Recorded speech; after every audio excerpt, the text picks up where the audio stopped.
Hello, good morning, good afternoon, good night. What's going on with everybody? Welcome back to VIOC in Action. We're back in the building again. Oh gosh, this whole summer here been just a whole bunch of greatness, man. As we already know, this is the #1 show that you get your Virgin Island Olympic Committee, all the information that was going on with inside the Olympic Committee and all the different federations and the sports. We got oh man, Pan Am Games was like one of the best things ever, or is one of the best things ever outside of the quote unquote Olympic Games. But of course, you can always log on to this show and we talk about things such as health and coaching and athletes update, and of course the #1 thing, the Olympic movement. And this is literally what we're going through right now. Of course, just like any other show, at least one of those 2 times I didn't have the people on the show, but we ain't worrying about those other 2 shows. So just like any other time, we got a very special guest on the show, and this very special guest, we go way back. I mean, we go, let me see. Y'all only know stuff within the increments of 10. So we go way back in about 10 years ago. I would say my second quote unquote competition representing the Virgin Islands. I think if I'm let me see if I want to be sure, but she is going to correct me when she gets on air. This was probably someplace in Mexico or Colombia or maybe in Cuba. But guess what? We got a very special guest. I call this woman here I call her the model of the Virgin Islands. And we got today Mrs. Wanetta Kirby from St. Croix. Wanetta! Where's she there? She gone? Wanetta! Okay. Hey, what's going on? All right. I thought you gone, man. I thought you just checking out and thing. You see me as that? No, I'm here. All right. So look here. I was just telling the people. Okay. So Wanetta Kirby is a representative from the Virgin Island Track and Field Federation. She have done many things. I mean, you name it. She have done all the events that you could really think of. And I don't know how the woman well, Wanetta, tell us about you, man. Who is Wanetta Kirby? Oh, I am the heptathlon record holder. So that's the heptathlon. What is it called?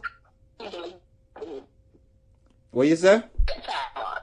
Right, the heptathlon. That's the one when you do 7 events. Heptathlon? Right. That's the 7 events. It's multi-events. Okay. Yeah. All right.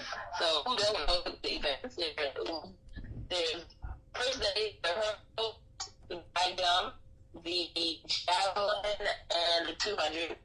And then the next day I have to come back and compete in the shot put, long jump, and the worst, it's 800 meters.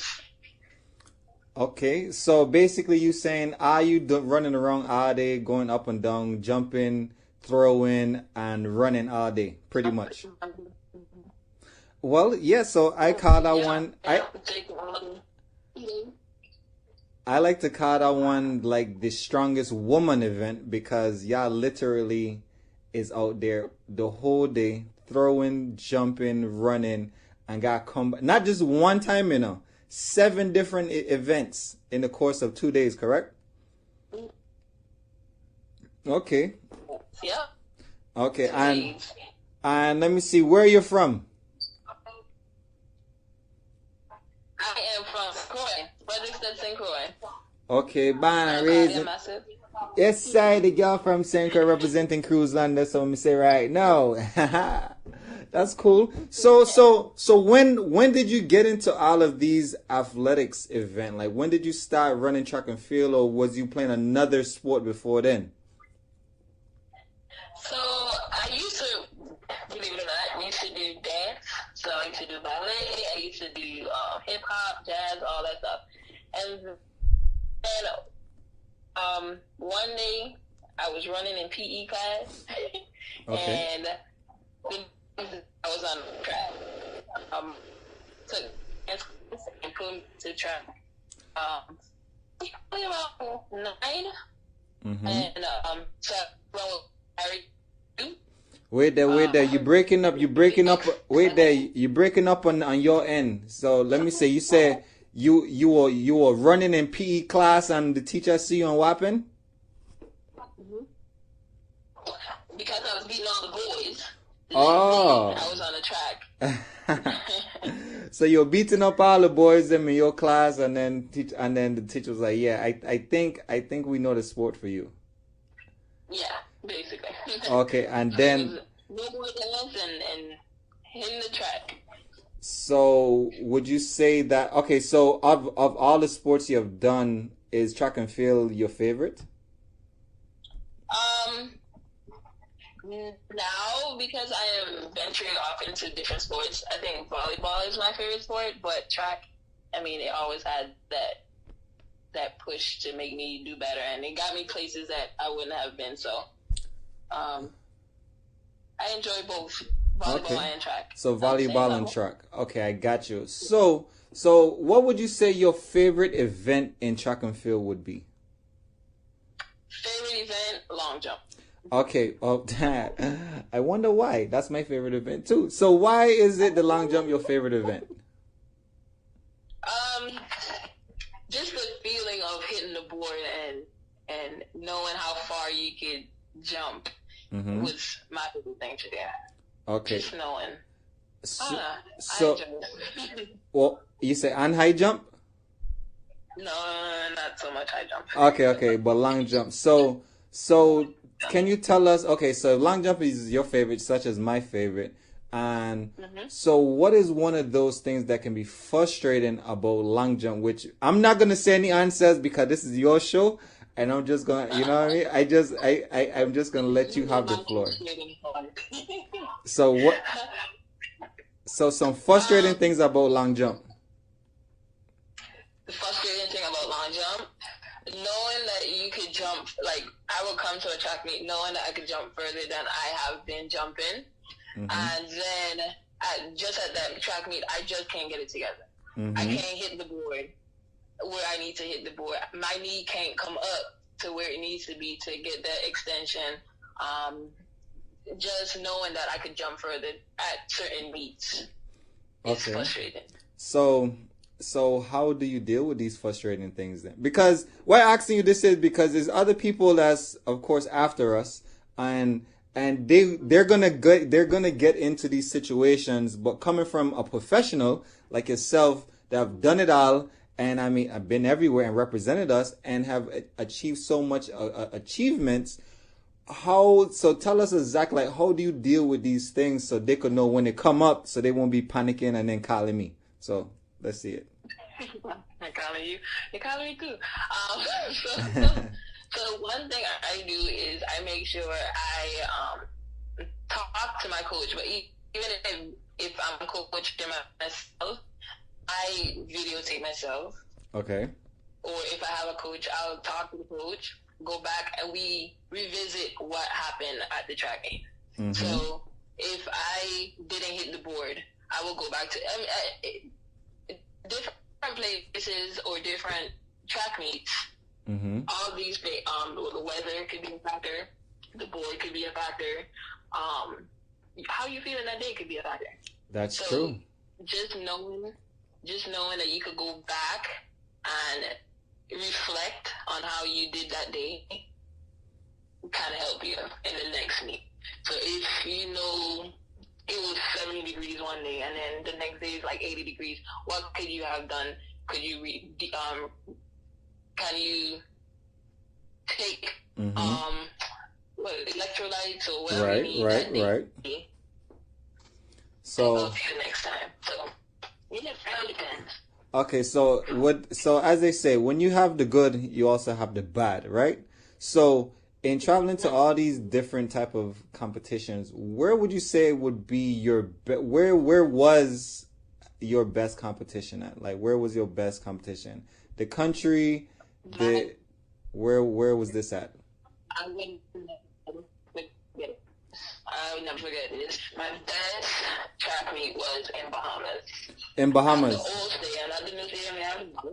Okay, so for those who don't know, The old stadium. for those who don't know, a couple shows ago we spoke to Trudy Golfin and we was talking about Bahamas and War Relays and how they had a new stadium there. So the new stadium that we were talking about, not that nice, great stadium. the one that's next to that stadium, which would be their oldest stadium. Wait, are we talking about Nassau or are we talking about Port Lucaya?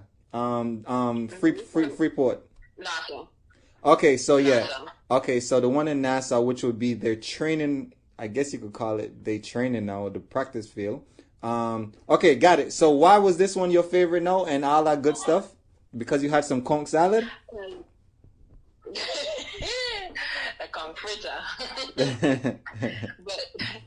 the no, I just everything came to me that track meet. Maybe because I was training at my highest level, but and plus I had a group to train with. Okay. But that track meet, everything clicked. Even because I competed in the long jump and I did the open 100. That was my best time in the open 100. So what year was this? This had to have been like 2012. I don't even remember. You got me thinking about dates now. Okay. I think if we talking about Bahamas, I think it's 2012. But go ahead. Say that again. 2000. Was it 2000? Yeah. That time, yeah. Yeah. Mm-hmm. Yeah, but the crowd was great. The crowd, of course, Bahamas crowd or any Caribbean crowd is great. But Bahamas, you always feel that extra push because the music behind them and all that stuff. But the long jump pit is right in front of the crowd. The crowd. Yep. Mm-hmm. So you always so getting those claps, getting that beat down the runway, all that stuff was just clicking that day. So let me ask you: are you a fan of the clap? Are you a fan of the clap? Where people they do the clap when you. All right. So for those who don't know, in field events, the athletes will look up to the stadium in support of. They do a clap. Sometimes you just clap like a second, then a clap and another second, or sometimes you do like a bop bop bop bop, or sometimes you do a bop bop bop bop bop bop, and whatever it is that when you clap at the beginning it's slow, and then when you're about to run to get to your destination, which is the board or wherever that particular point is, it starts to speed up. So it pretty goes from 0 to 100, and then you get to feel that adrenaline because it's like adrenaline pushing. The crowd is there, and usually it goes two ways. If you hit the board, if you don't foul, it's like a yeah, and if you do foul, they be like So, are you a fan of the clap? The dreaded one. Right. I am a fan of the clap. So you are a fan of the clap.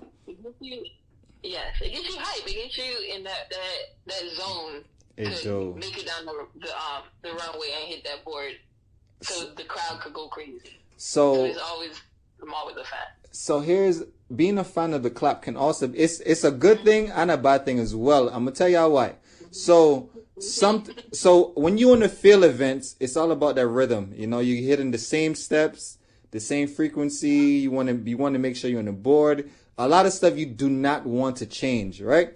And we say this because when you practice these rhythms, these steps over and over and over, whether if it's, let's say 8 steps, 9 steps, 10 steps, which is 16, 18, 10, 21, whatever it is, right? When you get to the meet and now you do something different, if you don't necessarily have the clap, your adrenaline is going. So when your adrenaline is going, you just like, oh my, it's like an outer body experience. So now everything speeds up. Right? Everything speeds up. You're feeling great. You just feel this aura around you.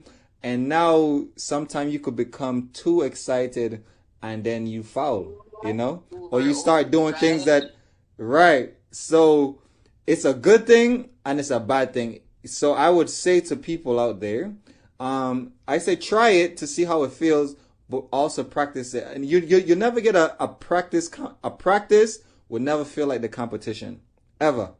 It would not feel like it. But it is good to practice it so you could kind of know, okay, this is what this feels like. And then as an experienced jumper, sometimes, if you ask them for the clap, you just step back a couple of inches or so, because you can go ahead and go for it because sometimes this might be your last jump.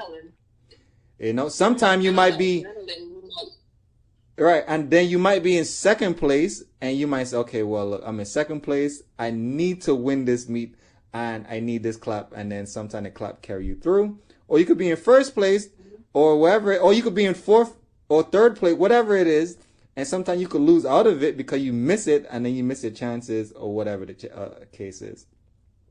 Yep. You just have to know when you want that clap. You do got to know when. That's true. So keep that in mind for some of the people out there who want to see all these things on TV. As they say, as seen on TV, but sometimes it's not always goes as well. All right. So that was Bahamas there. That was your favorite meet, the best meet from the 1 and 2. So what are you doing? So what university did you go to? I went to behold the green and gold, Norfolk State. Norfolk State University, NSU. Okay. During your reigning queen at NSU, what was what's your accolades? Like, what happened at NSU? I contributed to the outdoor championship, 2011. Mm-hmm. 2011, I think indoor and outdoor championship. Okay. That's where I jumped my best in college. I jumped my best in college. Mm-hmm. Our 4x1 team was awesome. 4x4 team was awesome. So I did every event at Norfolk State. Of course you did. That's one reason we kind of won the championship. And I did open events and on it. Oh, so you did open events and you did your individual events. Well, open and team events and the team events. This is 2011 championship outdoor was in Des Moines, Iowa. I remember that. We was there. We stayed at that hotel. No, we was in Indiana. Was it Bloomington, Indiana? Indianapolis. Yes, that's where we was at. So she went to NSU. Regionals, yeah. Right. You went to NSU and I was at FAMU. And for those who don't know, that's part of the MEACs.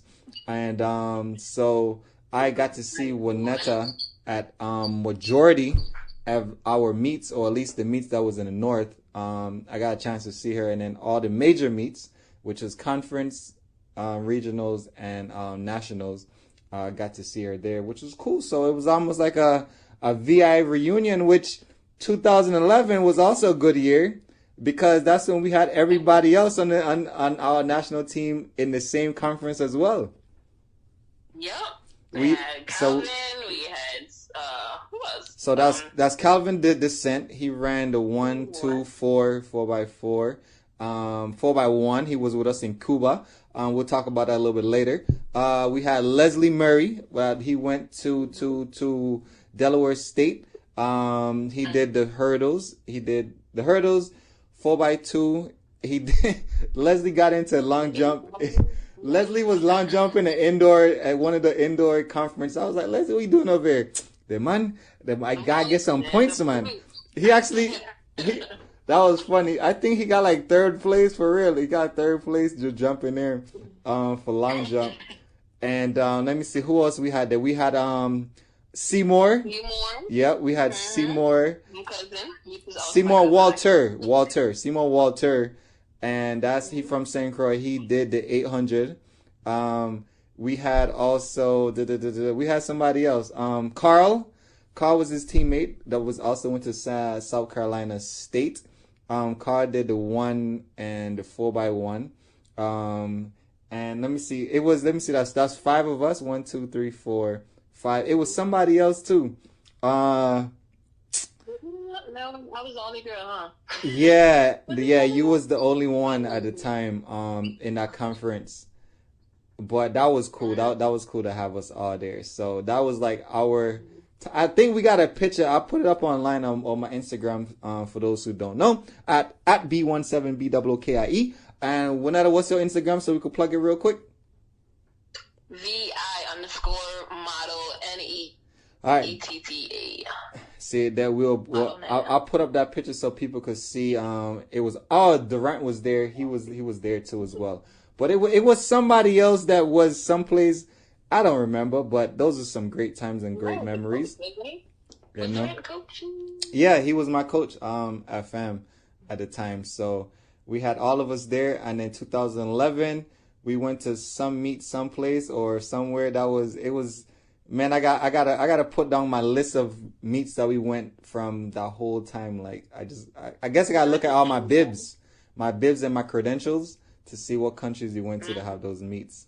But hey guys, we gonna take a quick commercial break. We are still in here talking to Wanetta Kirby, letting us know what's going on. We're hearing all those great things, and we're gonna dig inside when we come back in VIOC in action. Boom sound.